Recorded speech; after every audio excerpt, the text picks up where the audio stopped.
so excited to be here tonight and tell you guys about this new app that I just downloaded for car sex. You get to jerk off on camera. Have you guys heard about this? Yeah, it's called Waymo. So I did unfortunately get banned from Waymo. I've been getting banned from a lot of apps recently. I actually got banned from Grindr. What? Yeah. Did you guys know you're not supposed to keep using your dick sucking pics from high school? Super illegal. Alright, well, I don't know if you could tell, but I suffer from chronic depression. And I've been trying a lot of medications, lots of trial and error, mostly air. The most recent one I tried is called Vibrid. I think they call it that because it's supposed to like rid you of the bad vibes.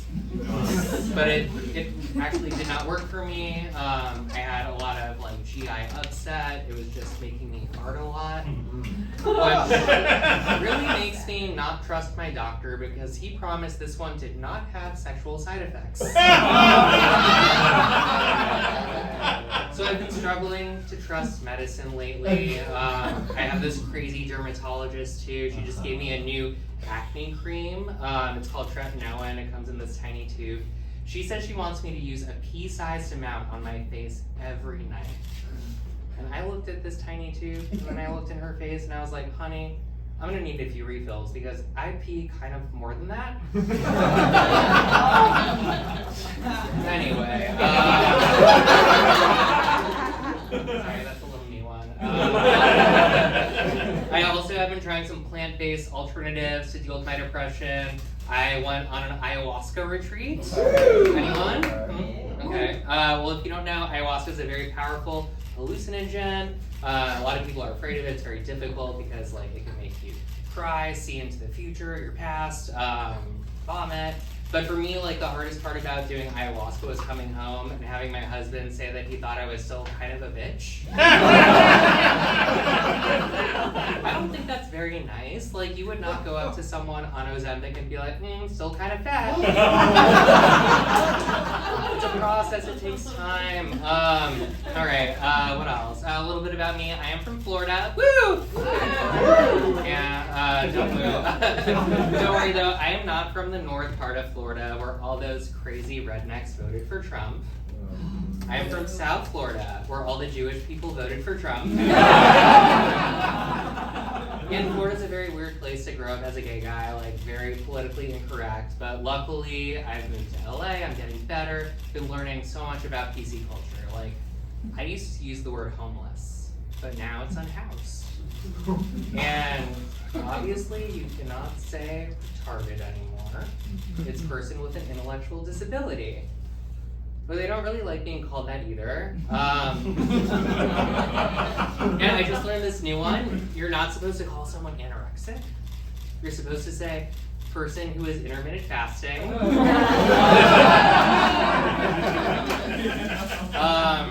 But yeah, I grew up in a very strict household. My mother is Jewish, and we kind of struggled to communicate. I think that she was just kind of like very strict. She said it was like her love language is Jewish guilt, which I didn't really understand. But like when I was little at the dinner table, she would never let me get up until I finished eating all of my vegetables because there are children intermittent fasting in Africa. But luckily I'm a big boy now. I don't have to listen to that woman. I have a mustache. Thank you for noticing. My husband, he's here as well. He also has a mustache because we are incredibly codependent. And I think the hard part about having a mustache is that my husband always gets better compliments than I do. Like, people are always telling him he looks just like a 70s porn star, which is kind of like the nicest thing you can say to a guy. But everyone keeps telling me that I look like an underage pedophile. Or Hitler, but in a good way. That's Hitler, I hardly know her. That's a dad joke for Nazis. I see we got a few dads tonight. Okay, I'm also what some people might call polyamorous, but what my husband calls cheating.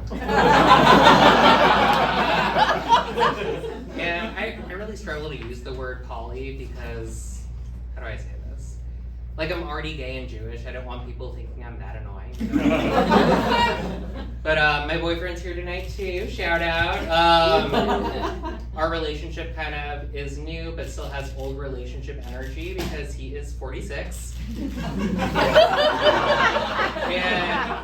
it's like very cute to be around someone from Gen X who, like, obviously they're coming from a good place, but they're always just like overcorrecting for like having lived in this non-woke culture for so long. Like, I was playing some new music for him recently.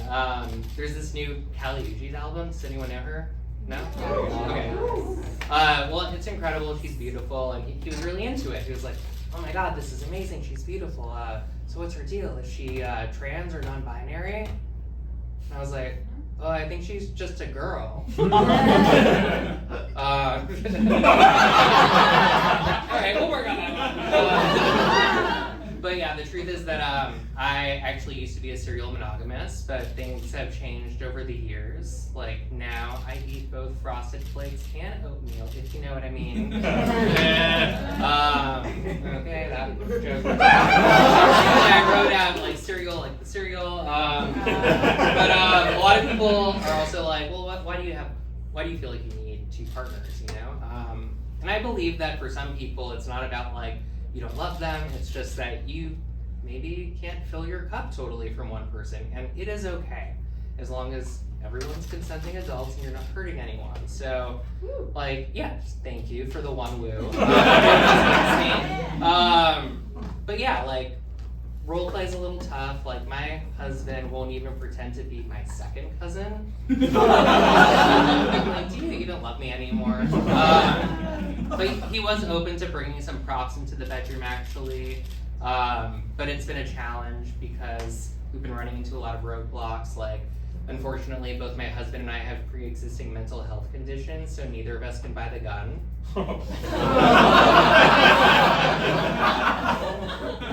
But, you know, we're trying to like some loopholes, some things that have a little less red tape. But it's very embarrassing. Like, I never know where to like hide my props. We have a very small house, so I just kind of like shove everything away and forget about it. But recently my housekeeper actually found a MAGA hat in our house when she was cleaning. And I had to explain, like, it's not what it looks like, it's just for sex. She did not like that. She did actually vote for Trump. All right, that's my time. I'm Taylor Slingerland. Thank you guys.